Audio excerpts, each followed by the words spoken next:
Bueno, muy buenas tardes otra vez. Qué bueno que hayan personas que se hayan quedado, valga la redundancia, a compartir este rato, media horita que vamos a compartir tratando de responder un poco a esas preguntas que ustedes pueden tener. Ya seleccioné cuatro, he seleccionado cuatro preguntas de las que me han enviado.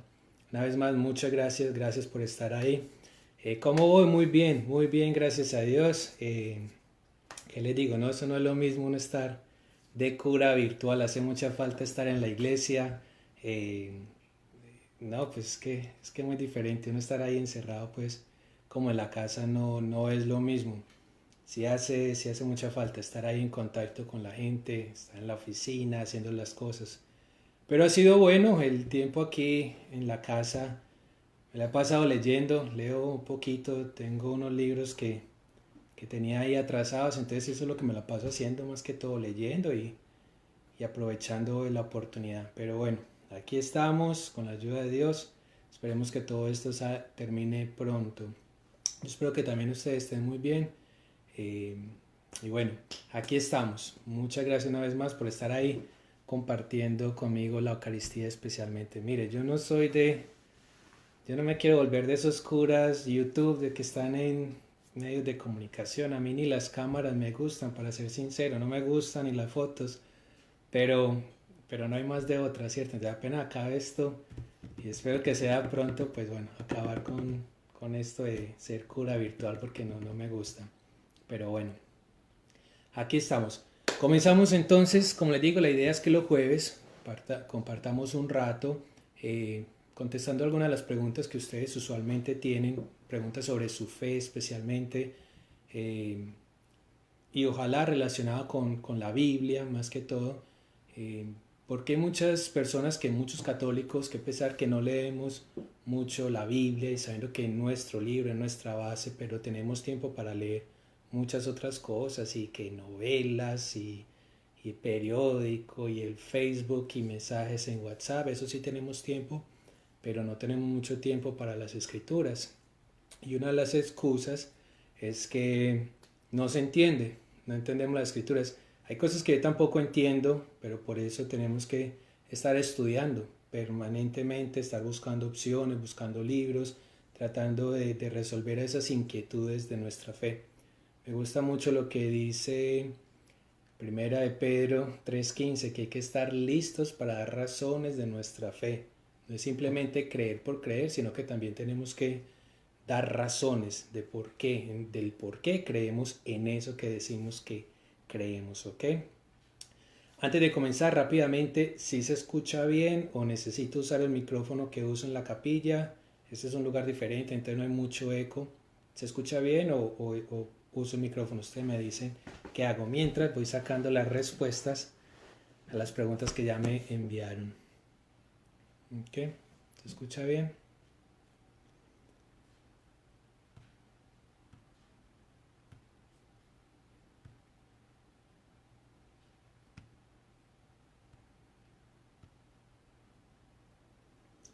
Muy bien.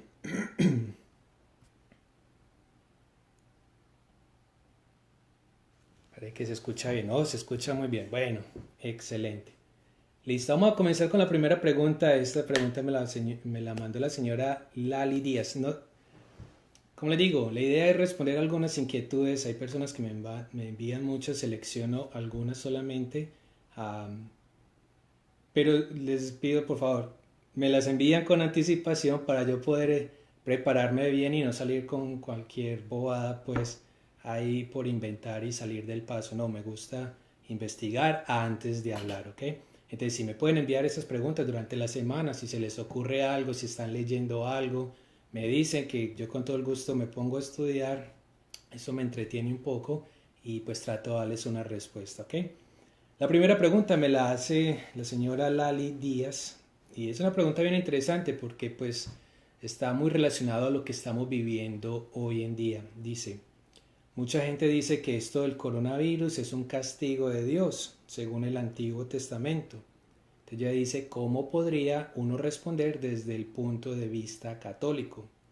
Una vez más, dice que que mucha gente que está diciendo que esto del virus, del coronavirus, es un castigo de Dios, del Dios del Antiguo Testamento, y cómo podría uno responder desde el punto de vista católico.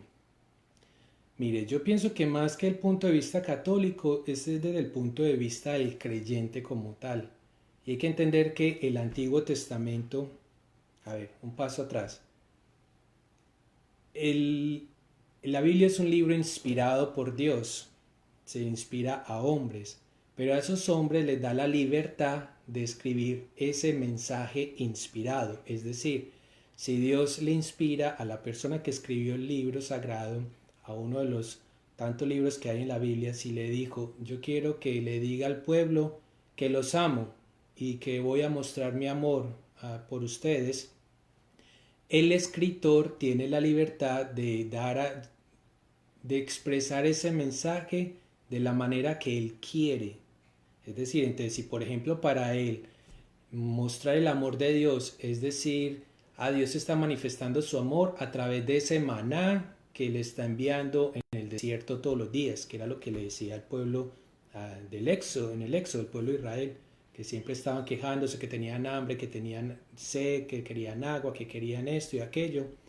Entonces, si el Señor, si Dios le inspira al autor, al que escribió ese libro, que le diga a ese pueblo que los amo, de pronto ese amor se manifiesta precisamente en eso, en ese maná, en esa comida que le da todos los días, en esa agua que sale de esa roca, ¿cierto? Entonces son formas de expresar ese amor. Entonces hay que entender esto, que la Biblia no es un libro histórico, es un libro de teología. Hay muchas cosas ahí que en la historia no han sucedido, pero es una interpretación una vez más del autor, de la persona que escribió ese libro, que aunque fue inspirado por Dios, tiene la libertad de expresar su mensaje como quiere, ¿ok?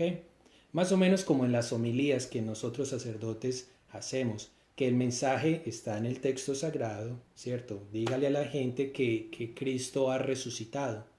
Entonces a nosotros se nos da una pequeña libertad para expresar ese mensaje. ¿Qué significa resurrección? Entonces con mis palabras, Carlos, con mis palabras, y basado en el texto sagrado, ¿cómo puedo llevar ese mensaje a la gente? ¿Cómo puedo explicarle la resurrección? Entonces yo uso un lenguaje que usted y yo podemos entender muy fácil. Eso es lo que pasó con este libro, o lo que pasa con la Biblia, que fue un libro que se ha escrito desde hace miles de años, mil años antes de Cristo empezó a escribirse, 500 años más o menos antes de Cristo. Entonces imagínense, van 2500 años este libro. Entonces no podemos leerlo a como entendemos las cosas hoy, porque se escribió muchísimos años atrás, donde las cosas eran muy diferentes y en un contexto muy diferente. Entonces, ¿a dónde voy con todo esto? A mi parecer, el Dios, es que no es a mi parecer, el Dios del Antiguo Testamento es el mismo Dios del Nuevo Testamento. ¿Qué quiere decir eso? Yo no veo ninguna desconexión, yo no veo que el Dios del Antiguo Testamento sea diferente al Dios del Nuevo Testamento. ¿Qué es lo que pasa en el Antiguo Testamento? Que como era una comunidad que apenas estaba comenzando, ¿cierto? Un pueblo que se estaba reuniendo en torno a este Dios, el Dios de Israel, que se manifiesta de ciertas maneras, y por la libertad que el autor tiene para escribir esos libros, a veces expresaba las cosas negativas del pueblo como si fueran castigos de Dios. La verdad, en lo personal, yo no creo que Dios castiga, no castiga. Siempre lo veo con esa imagen de un padre de familia, una madre de familia, que no creo que goce castigando a sus hijos, que les pone algunas cosas para enseñarles otras cosas, sí. Por ejemplo, que le prohíba usar el celular para que aprenda a escuchar. Eso no es un castigo en el que el padre y la madre de familia goza mientras el hijo sufre porque no tiene el celular, sino que le está queriendo enseñar que hay que obedecer. Entonces son cosas que parecidas lo que pasa con ese Dios del Antiguo Testamento, que el autor expresaba, digamos, en el Éxodo, cuando llegaron todas esas plagas y que los saltamontes, que los sapos, que murieron todas estas personas, quizás no hayan ocurrido como tal, quizás, sino que pueden haber sido eventos, perdón, que no es que hayan sido enviados por Dios como tal, sino que quizás fueron eventos que la misma persona interpretó y dijo, ah, mira, quizás Dios nos estaba hablando por medio de esta tempestad, por medio de esta muerte de esta persona, por medio de estas plagas. Entonces no es que Dios los envíe, sino que son cosas que suceden, pero que Dios se utiliza para enviar un mensaje. Entonces yo no creo en el Dios que castigue, y le voy a dar algunos ejemplos bíblicos. En el Génesis, ¿qué fue lo que hizo cuando Adán y Eva eh, desobedecieron la ley de Dios, la orden de Dios de no comer de ese fruto? Pues se sienten desnudos, se esconden, ¿cierto? El Señor los castiga. ¿Cuál es el castigo? Que los saca del paraíso. ¿Pero por qué? Porque fue el mismo hombre el que desobedeció. El mismo hombre, Adán y Eva, representados en Adán y Eva, desobedecieron, y hay consecuencias por esa desobediencia. No porque son de Dios, vienen de Dios, sino que fue el mismo hombre el que busca eso. Pero mire lo bonito, porque entonces Dios los expulsa del paraíso, pero les hace una ropa, les hace un traje para protegerlos del frío, de las tempestades que puedan haber afuera. Eso es misericordia. Si fuera un Dios que castiga, no, váyanse de aquí, váyanse así desnudos y sufran de las consecuencias que hay allá afuera del paraíso. Otro ejemplo con Caín y Abel. Caín mató a su hermano Abel por celos. ¿Qué le pasó a Caín? Caín ya siente miedo, porque Dios le dice que se salga de ahí. Caín siente miedo y dice que lo van a matar, que lo van a perseguir. ¿Y qué es lo que hace Dios con Caín? En vez de castigarlo, hacerle sufrir, mandarle tempestades, mandarle un virus para que sufra, ¿qué es lo que hace Dios con Caín? Le hace una señal aquí en la frente y dice que cualquier persona que le haga algo a Caín lo va a pagar 7 veces más.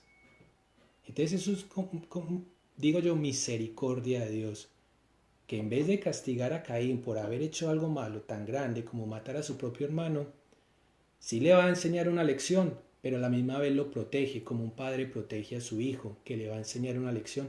Por eso lo protege con esa señal en la frente, para que nadie le haga daño. Otro ejemplo de misericordia.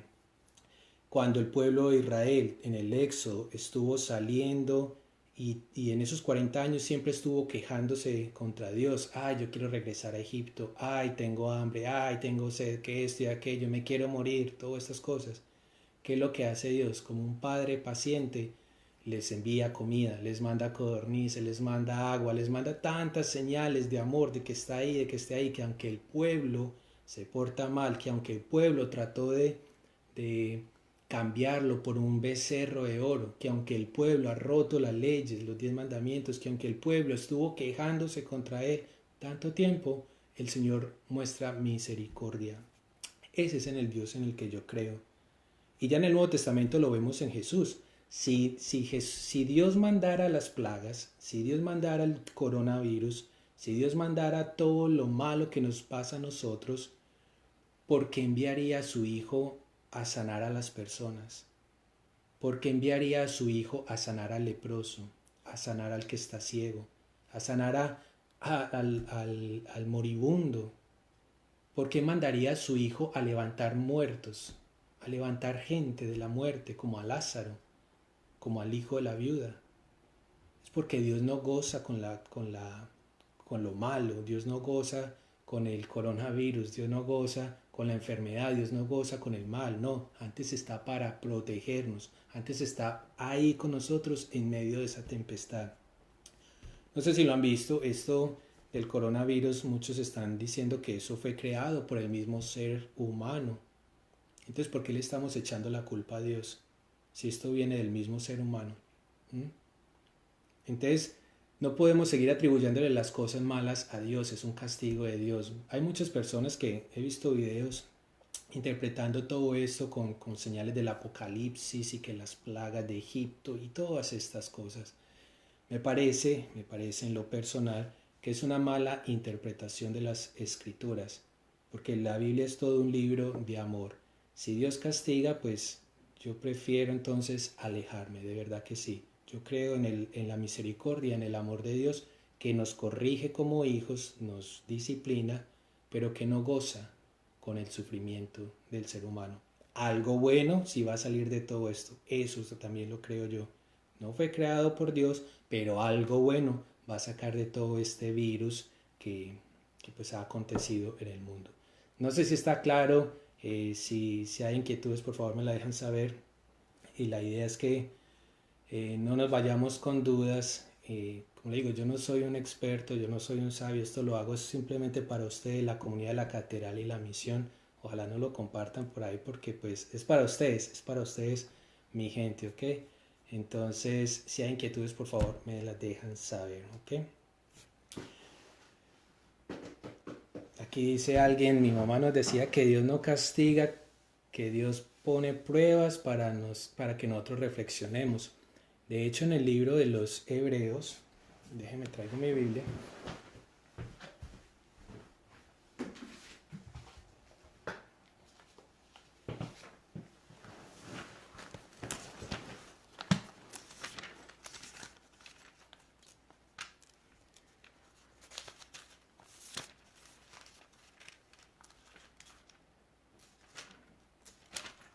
En Hebreos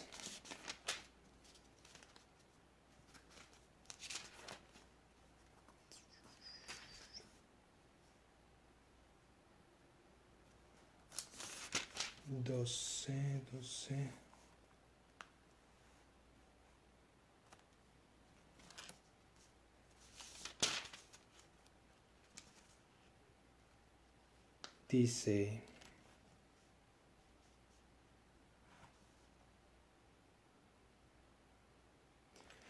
Dice así en Hebreos 12, capítulo 12, versículo 5 en adelante, dice: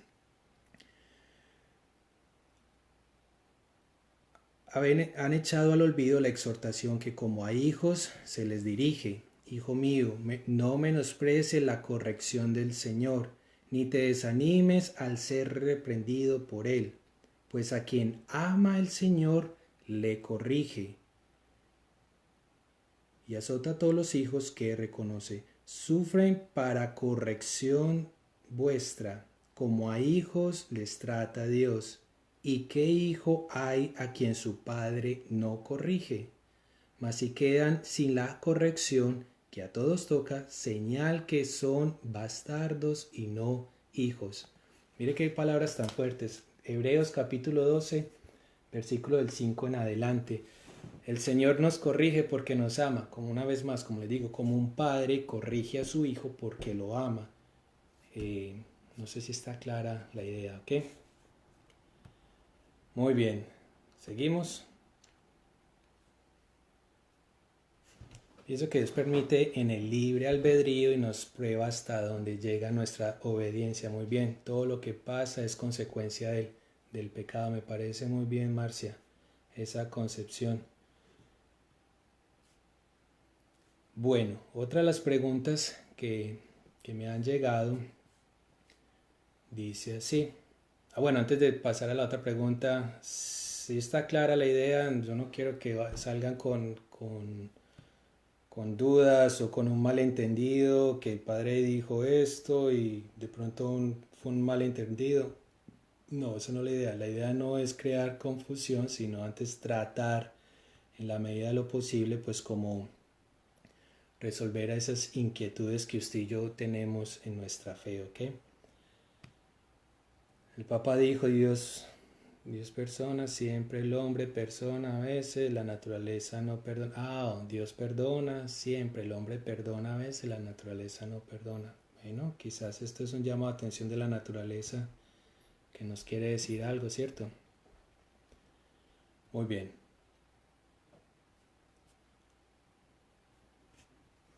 Bueno, la segunda pregunta, la pregunta que tenía para hoy, ustedes creo que está claro eso.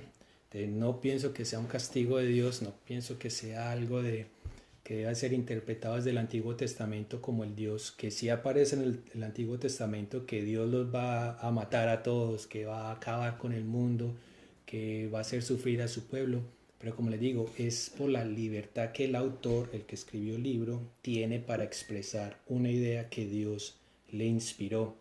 Otra prueba una prueba así de que el Señor va a acabar con todo para iniciar de nuevo, lo que pasó con Noé, el arca de Noé, que aunque estaba pidiendo el Señor que la gente cambiara, que el pueblo se convirtiera, que dejara sus pecados, la gente no hizo caso. Le dijo a Noé, vea, construye un arca porque voy a mandar un diluvio y voy a comenzar de nuevo porque la gente no se quiere arrepentir. ¿Qué hace Noé? Hace su arca y mientras ven el arca, ¿qué hace la gente? En vez de cambiar, la gente sigue en su vida libertina, se burlan del pobre Noé, le hacen chistes de qué está haciendo ahí, todo eso, y ahí les llegan las consecuencias. ¿Pasó el diluvio? La verdad no lo sé, pero debió haber pasado algo para que el autor, el que escribió el libro, mandara ese mensaje y dijera, esto sucedió para que la gente se convirtiera. ¿Sí me hago entender? Usa lo que está pasando en la naturaleza, lo que manda la naturaleza, y lo toma como si fuera algo de Dios para mandar un mensaje que Dios quiere enviar a su pueblo. ¿Ok? Bueno, Dios es amor, Juan, claro, primera de Juan 4, la misericordia de Dios es infinita, sumerjámonos en ella, especialmente ahora con la novena, la Divina Misericordia, el 17 se celebra, 18, perdón, se celebra el Día de la Divina Misericordia, perdón, 19 de abril. Bueno, otra de las preguntas que tenía, que me mandaron es ¿qué quiere decir dogma? Solo mandaron, ¿qué quiere decir dogma? Bueno, eso es controversial en el sentido de que muchos de nuestros hermanos no católicos no aceptan los dogmas. Y muchos de ellos dicen que porque como hay algunos dogmas que no están explícitos dentro de la Biblia, la palabra de Dios, entonces no los aceptan. ¿Qué es un dogma? Un dogma es algo que se tiene por cierto, ¿ok? Y que no puede ponerse en duda dentro de nuestro sistema, dentro de nuestra fe. Como les digo, hay algunos dogmas que son explícitos en la Biblia. Dios creó al mundo, eso es un dogma, está en la Biblia. No existe más que un único Dios, ¿cierto? La unidad de Dios, eso está en el Evangelio de Juan, capítulo 17. Que Dios es eterno, eso está en la Biblia, en el Salmo 90. El dogma de la Santísima Trinidad, que es un Dios pero en tres personas, eso está en la Biblia, en la primera de Juan, capítulo 5. Que Cristo resucitó al tercer día, ¿cierto? Eso es un dogma y es lo que estamos celebrando ahorita, la resurrección del Señor, y está explícito en las Escrituras, en varias partes, como hemos escuchado, que Cristo resucitó. Eso es un dogma de fe, ¿ok?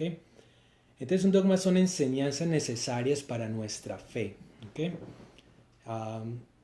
Y una vez que se proclama el dogma, que eso lo proclama el Papa o en concilio es como una reunión de los obispos para tomar decisiones dentro de la iglesia. Una vez se toma esa decisión, una vez se elige un dogma, ya no se puede refutar, ya no se puede negar, pero se puede retomar para usar otras palabras para volver a explicar la idea que se quería expresar en ese dogma, ¿ok? Entonces un dogma es algo que se tiene por cierto en nuestra fe, que no se puede negar y que muchos de ellos están explícitos dentro de las Escrituras. Ya le di algunos ejemplos.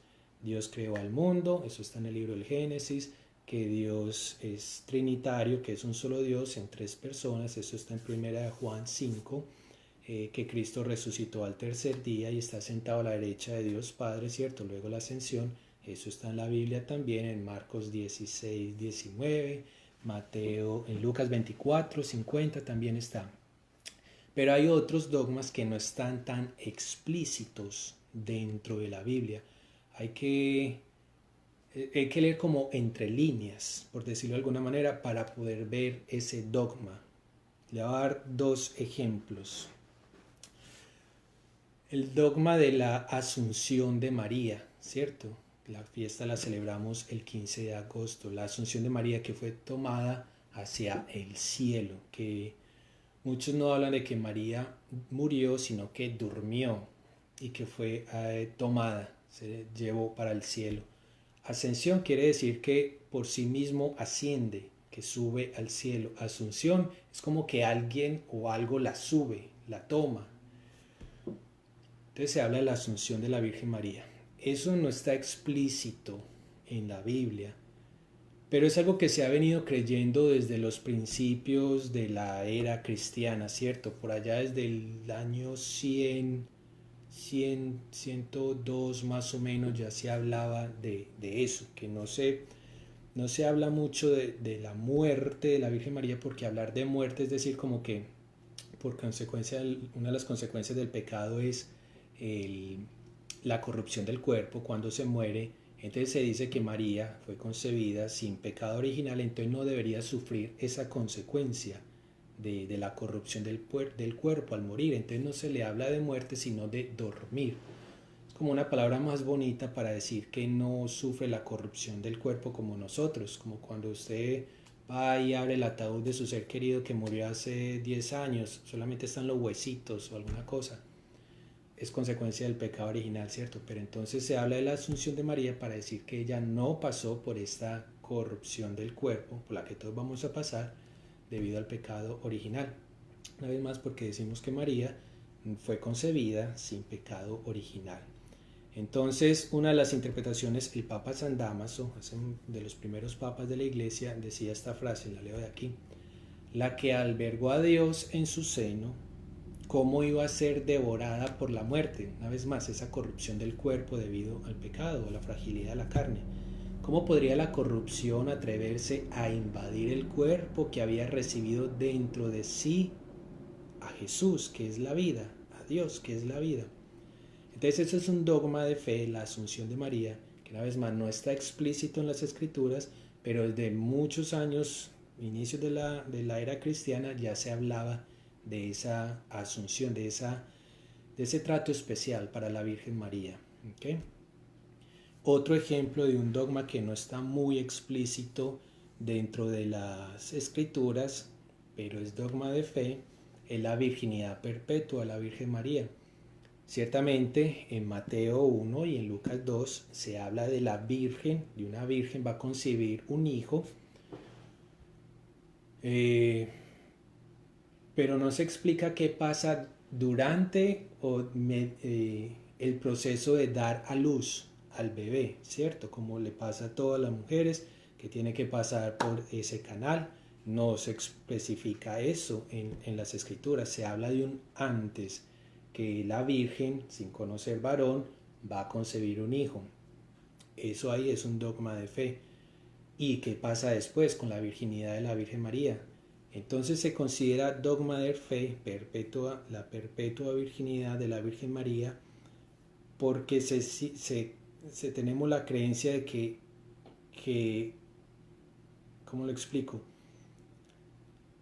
Que no hubo apertura del útero al momento del parto y que no se ha roto la virginidad de la mujer como tal. Entonces es un dogma de fe, una vez más para mostrar la pureza de la Virgen María. Muchos de esos dogmas se hicieron como una forma de defender a la fe, defender nuestras creencias de otras ideas que iban creciendo alrededor de la comunidad o en el mundo. Por ejemplo, hubo un grupo de personas que decían que Jesús no era un ser humano como tal, que no era de carne y hueso como usted y como yo. Entonces la iglesia tuvo que decir, no, Jesús es tanto ser humano como un ser divino, tiene las dos naturalezas de hombre y divinidad. Eso es un dogma de fe. Entonces había muchos que estaban en contra de esto de la virginidad de la Virgen María, que hablan de que María tuvo más hijos y no sé qué. Entonces por eso se establece uno de estos dogmas, para defender esa virginidad de la Virgen María. No sé si está claro. ¿Sí? ¿Está claro? Si hay preguntas sobre eso, pues me dejan saber, por favor. Queda muy difícil leer todas las aportes que ustedes dan.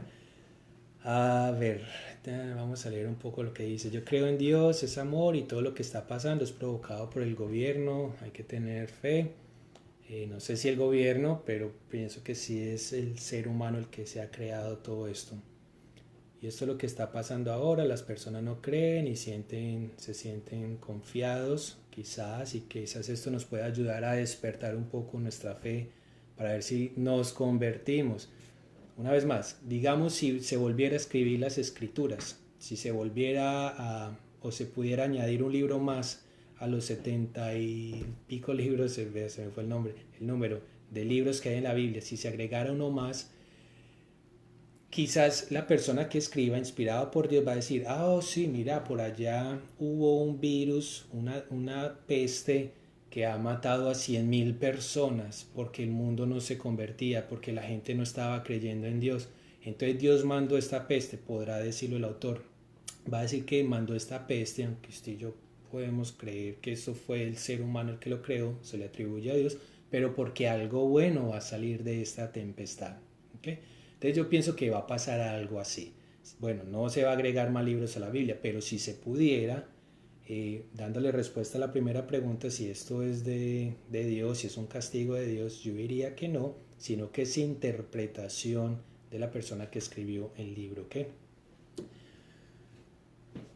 Saludos Ramos, a Sergio, muchos saludos. Amar a todos como hermanos, hacer el bien en que Dios nació para todos, amén. Porque hay parejas que no son casadas y comulgan, pienso que debería explicarle más sobre esto. Lilia Mora, esto es que depende el caso de cada pareja.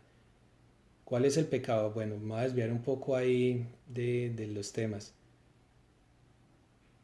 Eso es caso por caso. Uno no puede juzgar a todos por igual porque no están casados, entonces ya no pueden comulgar. Hay casos que la iglesia permite que sí. Por ejemplo, ¿cuál es el pecado más grande?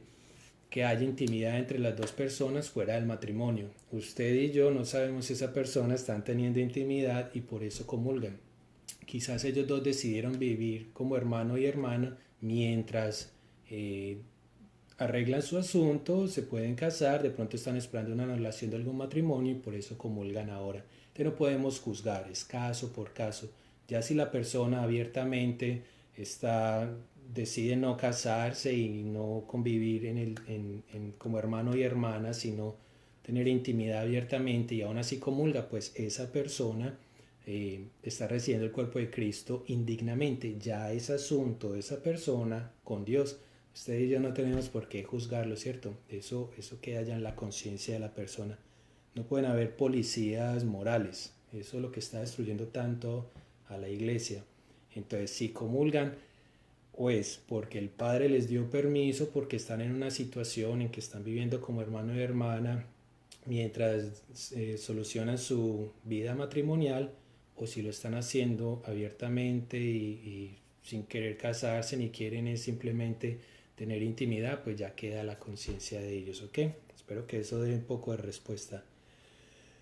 ¿Qué más dice? He tenido una duda si la Virgen María y la Virgen de Guadalupe es una sola, solo hay una Virgen, sino que eso se llama advocaciones.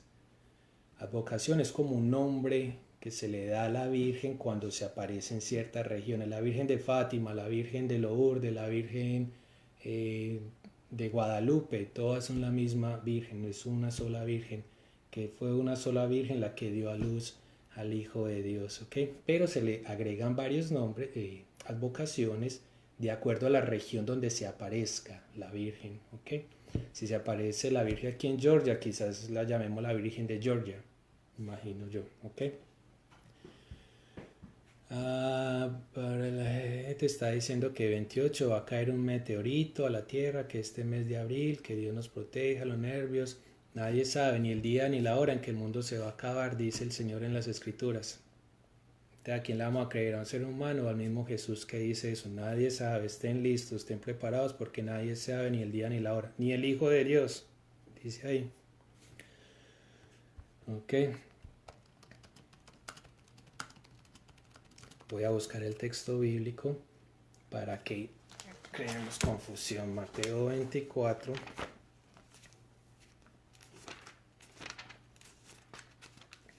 (24:36) dice: el cielo y la tierra pasarán, pero mis palabras no pasarán. Mateo 24:36. Mas de aquel día y hora nadie sabe nada, ni los ángeles de los cielos, ni el Hijo, sino solo el Padre. Como en los días de Noé, así será la venida del Hijo del Hombre. Porque como en los días que precedieron al diluvio, comían, bebían, tomaban mujer o marido, hasta el día en que entró Noé en el arca, y no se dieron cuenta hasta que vino el diluvio y los arrasó a todos. Así será también la venida del Hijo del Hombre. Entonces serán dos en el campo, uno es tomado, el otro es dejado, dos mujeres moliendo el molino, una es tomada, la otra dejada. Velen pues, porque no saben qué día vendrá nuestro Señor, el fin del mundo. Nadie lo sabe. Entonces no le pongan a creerle ahí a esos que dicen leer las cartas o los astrólogos. No sabemos, la verdad no sabemos quién, cuándo va a pasar todo eso. Entonces no se dejen llenar la cabeza de ideas raras, no pierdan la paz, la tranquilidad. Confíen en el Señor, que su corazón esté limpio para ese día, que el Señor nos agarre confesados, dicen por ahí, ¿cierto? Entonces, tranquilos, confiemos en el Señor y tratar de hacer las cosas bien, estar listos para cuando el Señor nos llame a su presencia en ese momento, irnos en paz, ¿ok? Bueno, la segunda pregunta que me hicieron, es que si me pongo a leer todo eso, se me van todas las preguntas que me hicieron. La segunda pregunta, espero que el dogma haya quedado claro, entonces es algo que se tiene por cierto y no se debería dudar, no se debe dudar en nuestro sistema de la fe. Dudas siempre las vamos a tener y no es pecado tener dudas en nuestra fe. El pecado sería sentarnos y no tratar de responder a esas dudas. Esto que estamos haciendo es precisamente para eso. Si fuera un pecado, entonces el Señor hubiera condenado a Tomás. ¿Se acuerdan que Tomás le dijo, hasta que no ponga mis dedos en la llaga o en el costado, yo no voy a creer que Cristo resucitó? ¿Y qué fue lo que le dijo Jesús? Vea, aquí están mis manos, ponga su dedo en mi llagas, en mi costado, y no dudes más, sino que creas. Ahí está el Señor para responder nuestras inquietudes. Eso es lo que estamos tratando de hacer aquí, compartir un poco nuestra fe y tratar de resolver alguna de esas dudas que tenemos en nuestra fe. Entonces ya los dogmas quedó claro, espero que eso del fin del mundo, el coronavirus, que castigo de Dios, eso yo no lo considero así, yo pienso que fuimos nosotros mismos que nos hemos puesto esa misma cruz, nos hemos creado todos estos problemas por la ambición, por las ganas de dinero, de poder, todo lo que sea, y ahorita estamos pagando las consecuencias porque nosotros mismos lo creamos. Y aún así Dios en su misericordia va a hacer algo para que nosotros aprendamos una lección como un padre, una vez más, que corrige a sus hijos. Entonces ya hablamos de los dogmas. Hay dogmas que están explícitos en las escrituras, hay otros que no están tan explícitos, pero que están también sustentados por bases bíblicas y teológicas, ¿ok? Otra segunda pregunta que me hicieron sobre la multiplicación de los panes y los peces. Dice que sobre las dos multiplicaciones, pero en realidad hubo una sola multiplicación de los panes y se contó de 6 maneras diferentes. En Mateo y en Marcos, de hecho en Mateo y Marcos hubo dos multiplicaciones de panes, 2 en Mateo y 2 en Marcos, y una en Lucas y una en Juan. La multiplicación de los panes es uno de esos pocos milagros que está en todos los 4 evangelios. Y es por algo, porque nos está invitando a algo grande. Vamos a hablar un poco entonces de esto de la multiplicación de los panes. Entonces, porque en Mateo y en Marcos hay dos multiplicaciones de panes. En uno se multiplicó para 5,000 personas y en la segunda para 4,000 personas. En una se recogieron hasta 12 canastas, sobraron 12 canastas, y en la otra sobraron 7 canastas. ¿Por qué en una hay 12 y por qué en otra hay 7? ¿Por qué en otra hay 5 panes y en otra hay 7 panes o 7 peces, algo así? Entonces hay que entender varias cosas. Primero, que este milagro, una vez más, es de los pocos milagros que se relatan en los 4 evangelios, en Mateo, Marcos, Lucas y Juan, ¿ok? Hay que leerlo desde la parte simbólica, una vez más. La Biblia no es un libro de historia, es un libro de teología. Nos quiere decir algo. Por eso tenemos que leerlo en contexto. Hay un padre un padre que a mí me gusta mucho escuchar, pone un ejemplo muy sencillo sobre las escrituras. ¿Qué es las escrituras? Las escrituras es como esa parejita, esos novios que recién están empezando, entonces el novio le regala unos chicles a la novia guarda la cajita y la pone ahí en un cofrecito. Después el novio la invitó a cine y la boletica de la entrada de cine, la primera ida a cine, la novia la guarda en ese mismo cofrecito. El novio le regaló un peluche, un osito, unos chocolates, lo que sea, en el primer año de novios. La novia así bien entusiasmada, en nuestro primer año, recoge y guarda ese osito, ese chocolate, lo que sea. Yo llego, veo esa caja con esa caja de chicles, con esa boleta de entrada al cine, veo ese peluche, esos chocolates. ¿Para mí qué es? Pues basura. Si yo cojo eso y lo boto, eso es basura. Pero para esa muchacha, para esa pareja, hay un significado, representa el amor. Desde afuera, para mí, que no estoy en esa relación, no dice nada. Pero para las personas que están dentro, ahí dice algo. Y todo eso, esa cajita, esa entrada a cine, ese osito, representa algo. Eso es lo que está pasando aquí. Nosotros desde afuera, nosotros no vivimos en estos tiempos, hace 2000 años, nosotros no podemos ver esto como si fuera basura o no podemos tratarlo literalmente. Tenemos que ver qué es lo que quería decir el texto.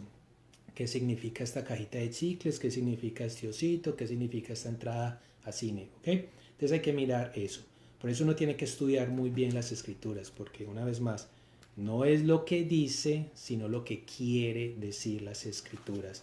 Por eso es importante que busquen, vamos a ver si alcanzan a ver, textos bíblicos que tengan estos pies de páginas aquí, que explican, que dan explicaciones, muchos de ellos dan explicaciones al texto bíblico. Y eso nosotros sacerdotes tenemos que estudiarlo para que todos alrededor de la iglesia estemos predicando el mismo mensaje, no una interpretación diferente cada uno, sino que todos estar en unión, en comunión.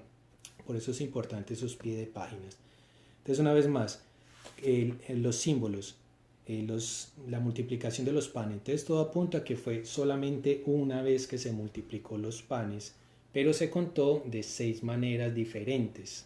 2 veces en Mateo, 2 veces en Marcos, entonces ya van 4 veces, una en Lucas y una en Juan. ¿Ok? Entonces, 12, ¿qué representa el 12? Cada vez que escuchan el número 12, la gran mayoría de veces representa a las 12 tribus de Israel y a los 12 apóstoles. Te sobraron 12 canastas porque estará representando a las tribus de Israel y a los apóstoles. ¿Y ellos qué son? ¿De qué fe vienen? ¿De qué religión vienen? Del judaísmo, ¿cierto? Entonces quizás esta primera multiplicación de panes la escribió una comunidad judía. Mateo está escribiendo a los judíos. Entonces le está queriendo decir que este Jesús que multiplica panes es para ellos, para los judíos. Pero luego le agrega otra segunda multiplicación de panes. Ya hablas del número 7, ya no del 12, sino del 7. ¿Qué representará ese 7? El 7, aquí estuve leyendo, en los Hechos de los Apóstoles capítulo 13, versículo 19, y en Hechos capítulo 6, versículo 5, habla de 7 comunidades de Canaán y 7 diáconos helenos o griegos. ¿Qué representa eso? Que son gente que no son del judaísmo, sino del resto del mundo, gentiles, paganos, resto del mundo. Queriendo decir que este Jesús que multiplicó los panes también es para los que no son judíos. Por eso hay 2 versiones. Entonces una es para decirle a los judíos, este Jesús que multiplica panes es para ustedes judíos. La segunda versión, este Jesús que multiplica panes es también para ustedes, los no judíos. Entonces hay que entender eso, ¿ok? Entonces no es lo que dice, sino lo que quiere decir el texto. Por eso es importante estudiar las escrituras y por eso es que estamos haciendo esto. Entonces, ¿qué pasa con la multiplicación de los panes? Mire, yo no creo que Jesús sea como un mago que sacaba y sacaba y sacaba panes ahí. Saque y saque panes, saque 5.000 panes, saque 5.000 peces. Yo no creo que eso haya pasado. No lo encontré en ninguna parte de los textos que estuve leyendo que la multiplicación haya sido de esa manera. Pero hay que ver qué es lo que quería decir una vez más el autor. Es que es muy curioso porque en todas las 6 versiones de la multiplicación de los panes, en las 6, Jesús hace una pregunta. Jesús hace una pregunta a los apóstoles, que los apóstoles dicen, bueno, ¿y cómo le vamos a dar de comer a toda esta gente? ¿Qué vamos a hacer? Jesús les dice, ¿y ustedes qué tienen? ¿Ustedes qué tienen para ofrecer? Ah, pero aquí hay un niño que tiene no sé cuántos panes y no sé cuántos peces. Aquí están estos pocos panes. Jesús siempre les pregunta, ¿qué tienen ustedes? ¿Por qué será? Vamos a tener esa parte ahí. Lo segundo que quiero aclarar, y es importante ver que esta no es la primera vez que se multiplican panes. Es decir, no es la primera vez en toda la Biblia que hubo una multiplicación de alimentos. Ya en el Antiguo Testamento también pasó. Hay dos ejemplos que les quiero dar. Primero está Moisés.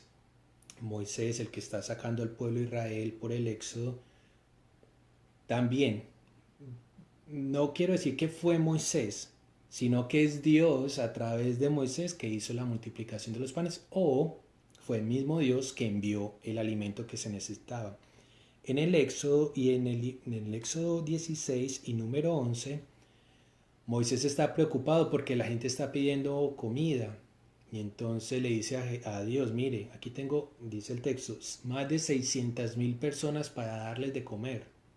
¿Cómo le va a dar de comer a todas estas personas que vienen conmigo caminando en este desierto, que vamos a la tierra prometida, que somos unos 600,000 personas?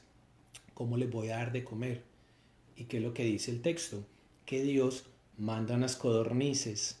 Manda las codornices, ya la gente entonces va a tener carne, ni siquiera ya solo pan, sino carne.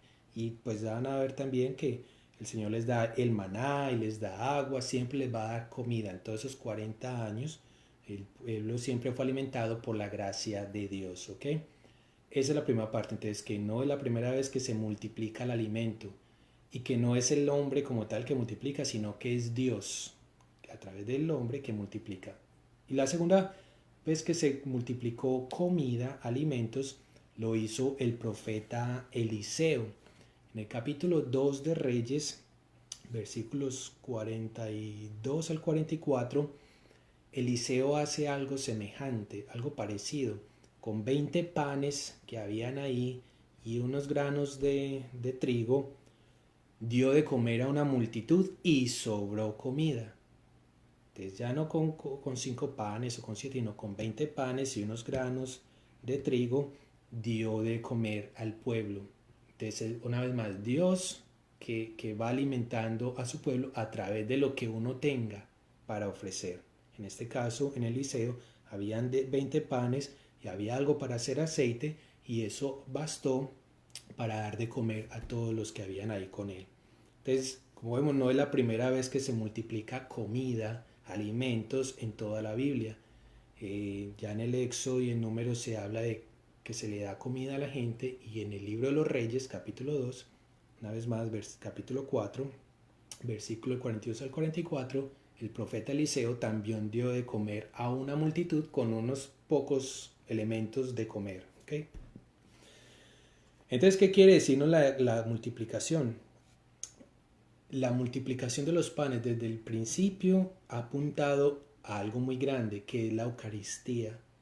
Una vez más, en las 6 versiones, en las 6 multiplicaciones de panes, que es solo una, pero se cuenta de 6 maneras diferentes, se usan las mismas palabras que nosotros sacerdotes usamos en el momento de la Eucaristía, porque dice que se toman los alimentos, se toma el pan, la hostia, luego lo parte, lo bendice y lo reparte. Son 4 verbos muy importantes: tomar, bendecir, partir y repartir. Partir en la mitad, doblar, quebrar, y repartir, entregar a la gente.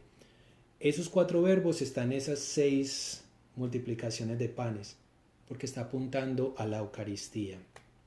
Cuando el Señor le pregunta a sus apóstoles, ¿y ustedes qué tienen para comer? ¿Qué tienen ustedes para ofrecerle a la comunidad, a esta multitud de gente que tiene hambre? También nos lo hace a nosotros, también nos pregunta a nosotros qué tenemos nosotros para ofrecer para que el pan se siga multiplicando hoy en día, ¿cierto? Entonces quizás hoy la gente no tiene hambre de pan. Quizás la gente hoy en día tenga hambre de justicia, hambre de paz, hambre de que se cumplan los derechos humanos, hambre de dignidad. ¿Qué tiene usted y qué tengo yo para que lo entreguemos al Señor y Él multiplique eso, para que todos sacien su hambre? Eso es la Eucaristía. La Eucaristía no es simplemente yo ir a la misa, sentarme, escuchar unas lecturas, consumir la comunión y salir e irme, no. Cada vez que nosotros vamos a la Eucaristía, se nos pide que nosotros también aportemos algo. El Señor también nos pregunta, ¿y ustedes qué tienen para ofrecer a toda esta gente que viene aquí a la misa? ¿Qué tienen ustedes para ofrecerle a toda esta comunidad de Atlanta que tiene hambre también?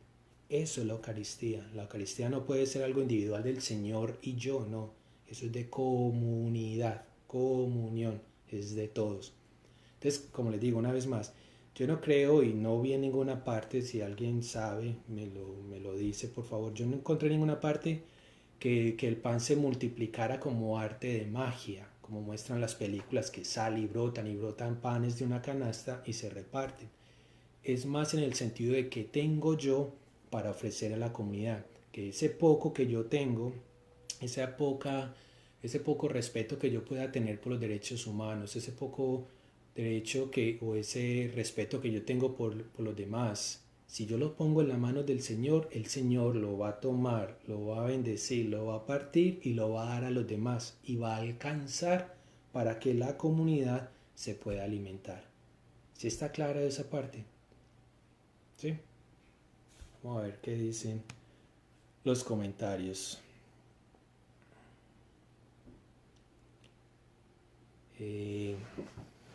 Sí, cada caso es personal con Dios. Dios nos conoce en lo secreto. Saludos, Padre Carlos. Saludos, Lili Paz.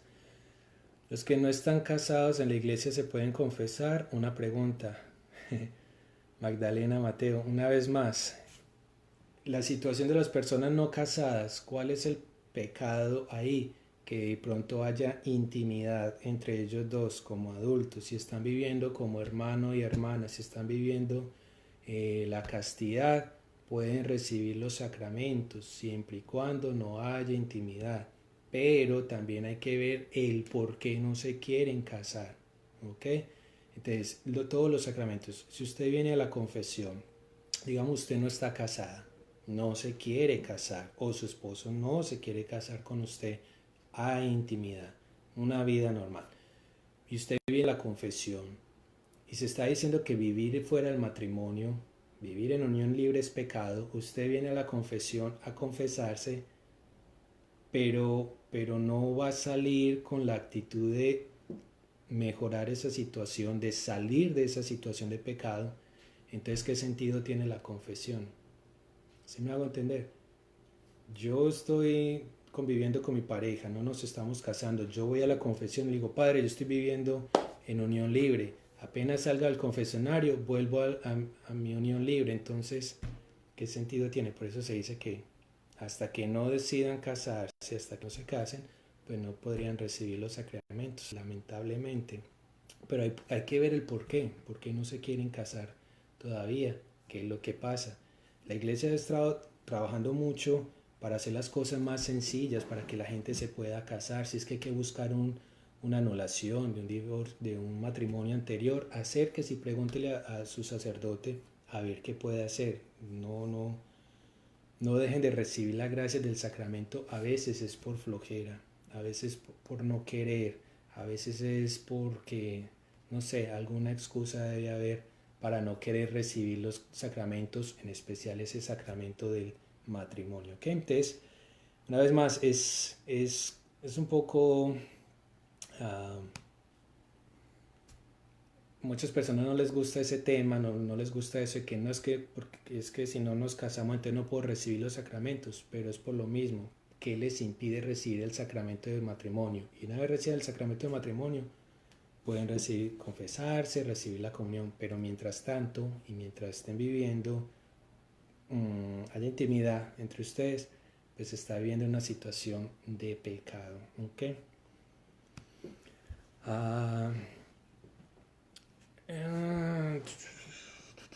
Saludos Adriana, saludos Luz Marina, ya están diciendo Padre Carlos que este año van a haber los 3 días de oscuridad, cuando se vaya la luz. Yo no creo en eso, ya la acabé de leer en Mateo, que nadie sabe ni el día ni la hora, nadie lo sabe, Luz, no se preocupe usted con su conciencia tranquila, ¿ok? Palabras sabias pero verdaderas, Dios lo bendiga. Saludos Ricardo. Bueno, a ver. no de la multiplicación, hablemos de la multiplicación y sigue multiplicando, especialmente en esta pandemia. Sí, muy bien, Patricia. Hoy el Señor provee, nos da el maná cada día de una forma u otra, de su amor y generosidad. Sí, Marcia, así es. El Señor sigue multiplicando y necesita lo que nosotros le ofrezcamos a Él para que siga multiplicando. Lo mucho o poco que usted y yo tengamos, ofrécelo al Señor para que Él siga multiplicando. Muy bien. Muy bien. La comunión se puede ofrecer por varias causas. ¿Cómo así, García Roga? Explíqueme, dígame un poco más. Saludos, Claudia Marina. Muy bien.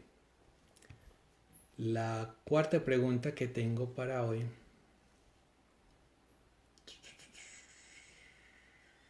Esa me la hizo Ligia. Ligia Bonilla me hizo una pregunta. Esa me puso a pensar mucho. Pero aprendí algo, Ligia. Muchas gracias. Dice el texto. En Mateo y Marcos se dice que Jesús fue a Betania en casa de Simón el leproso.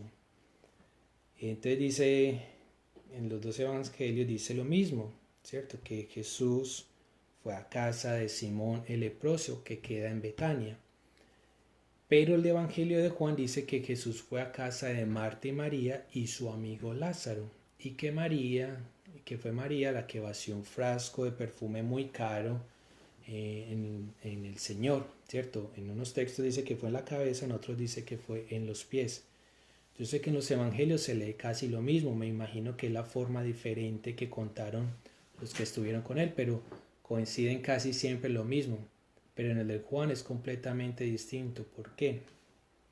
Juan es un evangelio muy, muy especial. Es el evangelio que a mí más me gusta porque, una vez más, no es lo que dice, sino lo que quiere decir. Es un contenido teológico tremendo, tremendo lo que hay ahí.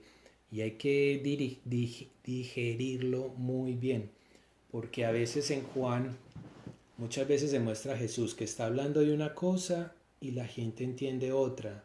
Por ejemplo, cuando Jesús se encuentra con la samaritana en ese pozo, que Jesús le pide beber, esa mujer está entendiendo que Jesús le está pidiendo, que Jesús le ofrece agua a ella.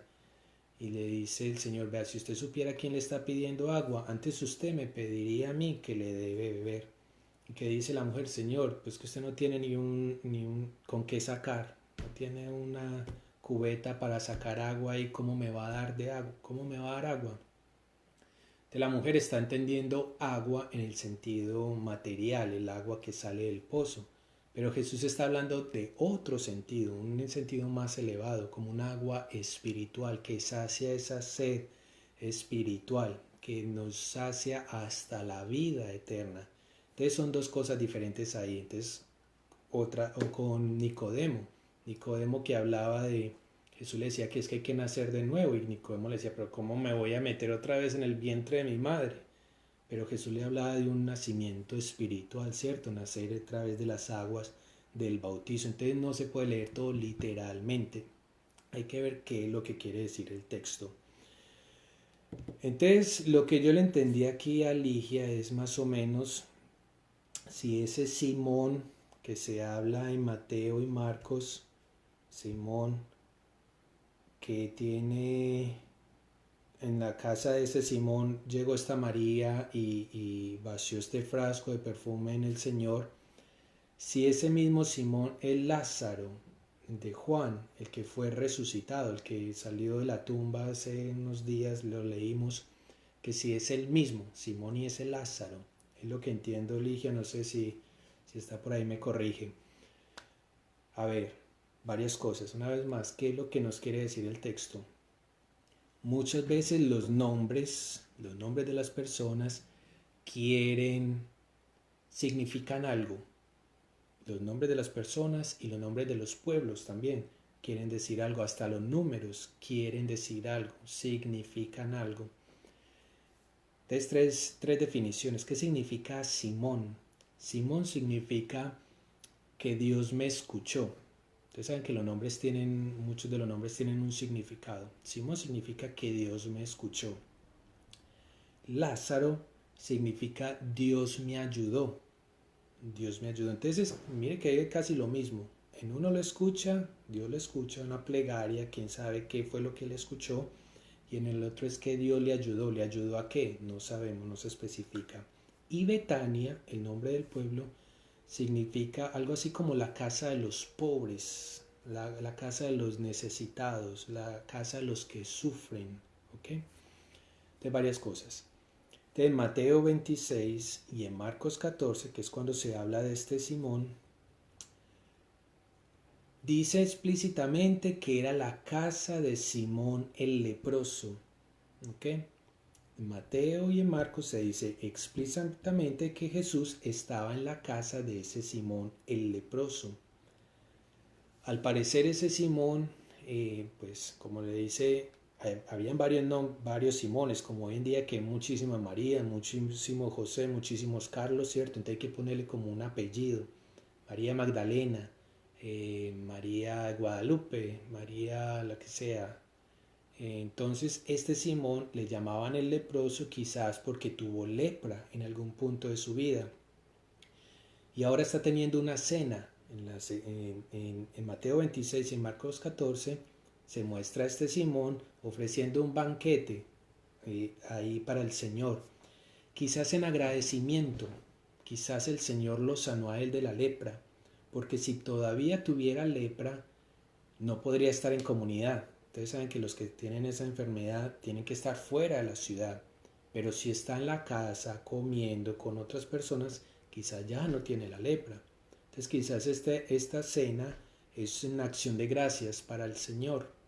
Quizás le está dando la gracia al Señor porque lo sanó de la lepra. No lo especifica el texto, pero es algo que podemos deducir, ¿ok?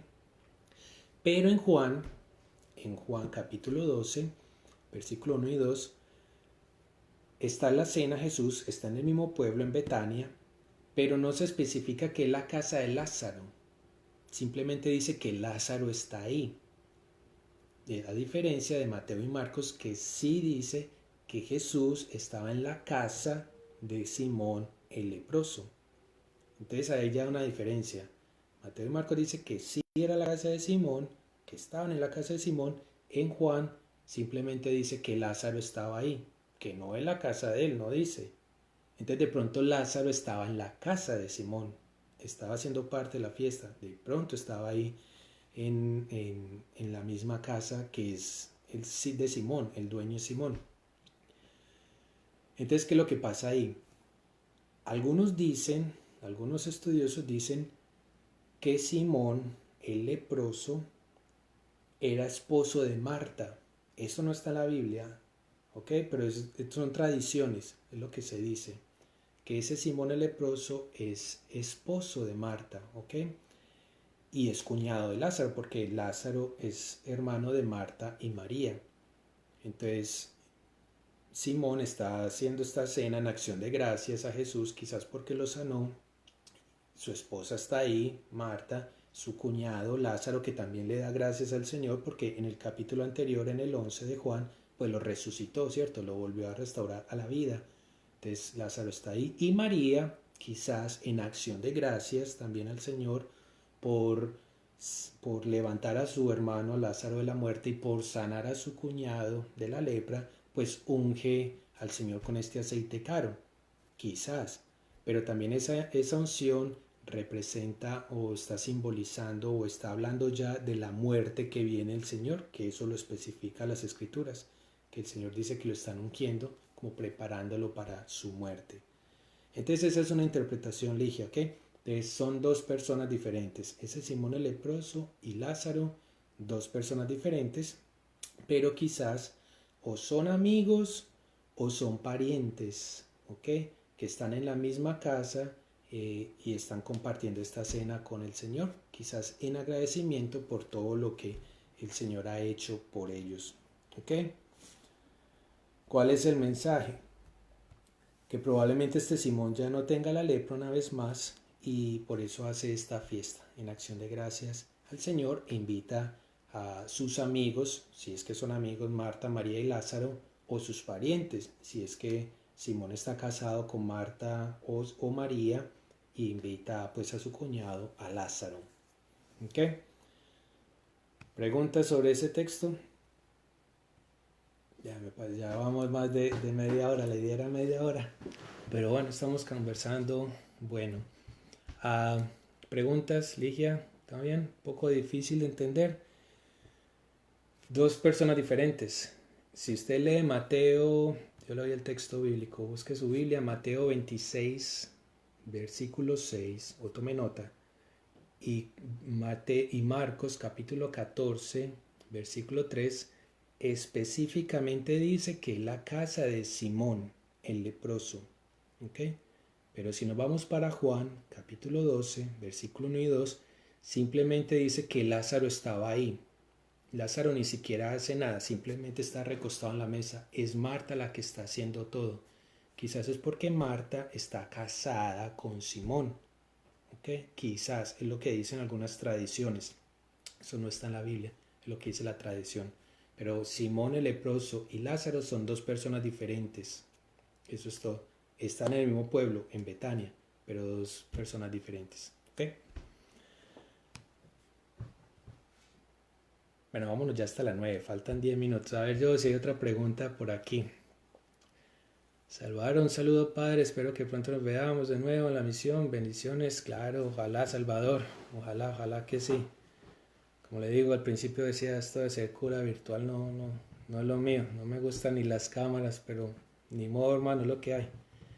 Y Emilia, muchas gracias, espero que la pregunta se haya respondido. Le da la multiplicación de los panes. Carmen Arreaga, gracias Padre, que lo bendiga, a usted también, a toda su familia, a todos ustedes muchas bendiciones. Carlos, Padre Carlos, en los misterios gloriosos, ¿cuál es la diferencia entre que en la misma? Laura, escríbame otra vez por favor que queden las mismas. Ascensión y asunción. Ascensión es que sube por sí mismo. A ver cómo lo... A ver. Haga de cuenta que Jesús, a ver, como si fuera, es que no sé cómo decirlo. Vea, esto no es bíblico y es la forma más sencilla que encuentro para explicarlo. Cuando Superman va a volar no necesita que alguien lo empuje, simplemente él sale y vuela, ¿cierto? Asciende él solo. Pero la asunción sí necesita que algo la suba, como un elevador que necesita la cuerda para que suba al elevador. Eso es asunción. De la Virgen María de por sí, ella misma no asciende al cielo, sino que Dios la que la asume, la sube al cielo. ¿Sí me hago entender? No es ella misma la que tiene el poder para subir al cielo como lo tiene Cristo, que por ser hijo de Dios tiene el poder de ascender, sino que María, por ser una mujer de carne y hueso como usted y como yo, no tiene el poder como tal para ascender, sino que necesita ser, ¿cómo se dice? Asumida, creo que se dice así. Espero que esté clara la diferencia, ¿ok? Saludos, Padre Soco. Dios lo bendiga, bendición a todos ustedes. La comunión se puede ofrecer por varias causas. ¿Cómo así, García Roca? Explíqueme un poco, por favor, eso de ofrecer la comunión. Zuleima, saludos. Álvaro, educado en la fe. Señor Tomasa, con mucho gusto, es poco lo que se sabe, pero bueno, compartiendo. Cuando uno comulga y ofrece su comunión puede ser por varias cosas o por una sola. ¿Qué entiende usted por ofrecer la comunión? ¿Qué es ofrecer la comunión? Saludos para Carlos, Mirella, saludos para Carlos. Y le mandaron una pregunta que yo tenía sin que ya escuché la respuesta. Bueno, del matrimonio. Ok, muy bien. Muy bien. Saludos Karen Díaz, Felipa. Cuando uno comulga, ¿por qué después se pone uno de rodillas? A ver, ¿por qué cuando uno comulga se pone de rodillas? ¿Cómo lo digo? Hay dos cosas. Es opcional, no es obligatorio ponerse de rodillas, pero es un símbolo de respeto, es una señal de respeto al Señor, ¿cierto? Porque nos lo acabamos de recibir, entonces nos ponemos de rodillas como una señal de respeto, pero no es obligación hacerlo. La idea es tomar una postura que muestre respeto. Yo usualmente siempre me siento, porque pues tengo un problema en la rodilla, entonces no puedo estar mucho tiempo de rodillas. Entonces yo siempre me siento y guardo silencio. Eso es lo que hago después de recibir la comunión. Entonces no es que sea obligatorio, es una señal de respeto. Si lo puede hacer, hágalo, póngase de rodillas, pero no es que sea obligatorio hacerlo, ¿ok? Eso es mostrar algo de respeto simplemente, ¿ok? Dios lo bendiga, Padre, cuídese. Usted también, Marilyn. Padre, no puede presentar a mi bebé esos 40 días. Estoy triste por no llevarlo a la casa del Señor. Karen, usted misma puede darle la bendición a su hijo en sus 40 días. Hay una bendición muy bonita en el libro de Números, que yo usualmente soy el que doy esa bendición. Números capítulo primera.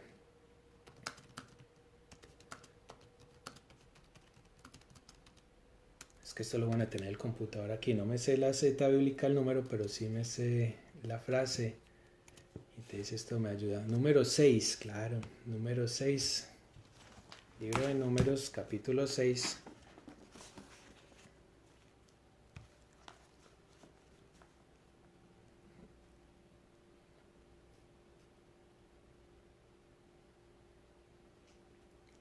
¿Qué se me hizo? Karen, tome nota. Se lo voy a escribir aquí.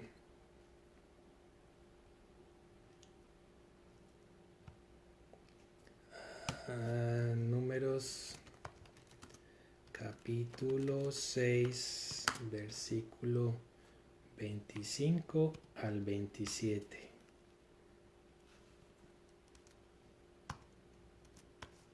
Busque ese texto bíblico y se lo lee a su bebé como la bendición. Es muy bonito, dice que el Señor haga resplandecer su rostro sobre ti, tenga de ti misericordia, que el Señor alce su rostro sobre ti y ponga en ti paz. Amén. Esa bendición es la que usualmente le doy a los niños en sus 40 días. Lo puede hacer ahí usted también, como madre, como padre, también pueden bendecir a sus hijos. ¿Ok? Creo que es todo. La próxima semana nos volvemos a reunir un rato y seguimos compartiendo un poco más la fe. Si tienen dudas, mándenmelas por favor de antemano, así yo me puedo sentar y estudiar un rato para no salirle ahí con cualquier cosa rara, sino que pues tener bases sólidas para que sea más uh, aceptado lo que se les dice, ¿ok? Una pregunta más de César. Estoy confundido, es que según he leído y he investigado algo, pero habla de Hades, que para en este tiempo era el descanso o a donde llegaban las almas. César, eso lo podemos hablar la otra semana, que es un tema bien interesante. Porque en el credo decimos que, esta semana estaba pensando en eso, en el credo decimos que Jesús bajó a los infiernos. ¿Qué significará eso? ¿Qué significa que Jesús bajó a los infiernos?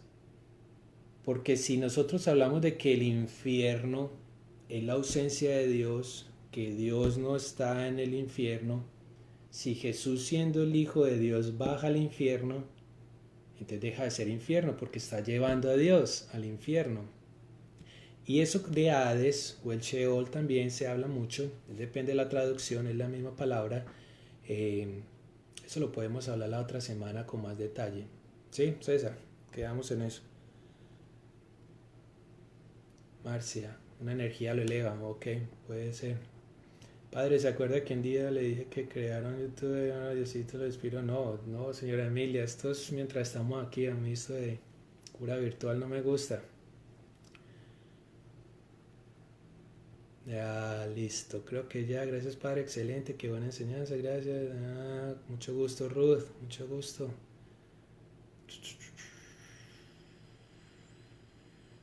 Padre, ¿es obligatorio estar en comunidad? ¿Es faltarle a Dios si uno no quiere ser parte de una comunidad? Por supuesto, sin dejar de ser católico y buscar de Dios. Soraima, pues es que la salvación es en comunidad. ¿Por qué no quiere estar en comunidad? Es que como estar en comunidad no significa estar todo el tiempo rodeado de gente, porque entonces así no podemos hablar de comunión. Entonces, hábleme un poquito más. ¿Por qué no quiere decir que me escribe por el interno? Pero la salvación es universal, es decir, nos salvamos es en comunidad. Aunque es individual, es un regalo individual, es un regalo que el Señor me da a mí, que yo individualmente acepto, vivimos es en comunidad. Y es en la comunidad donde todos somos salvados, ¿ok? Entonces, si puede ser un poco más, Soraima, con mucho gusto. Yo digo que uno se pone de rodillas para agradecerle a Dios por todas sus bendiciones que le ha dado después de comulgar. Y una vez escuché a un padre que dijo que Dios está vivo 20 minutos después. Ay, Dios mío, Patricia. ¿Cómo? Entonces Dios se nos muere a los 20 minutos. Yo no estoy muy de acuerdo con eso. Yo creo que a veces es mucho misticismo.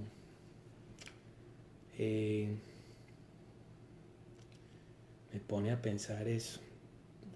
Que Dios está vivo 20 minutos después de comulgar. Entonces el minuto 21 se muere Dios. Se muere Jesús. Él nos resucitó. No podemos hablar de esas cosas así. Yo creo que eso es mucho misticismo. Yo creo que el Señor tiene que estar vivo siempre. Okay. Por ahí está la tía Olga. Saludos, tía Olga. Desde Colombia, vea. Listo, son las 9. ¿Estamos bien? Estamos bien para que no nos extendamos mucho. Podamos ir a descansar. Yo me pongo a seguir leyendo.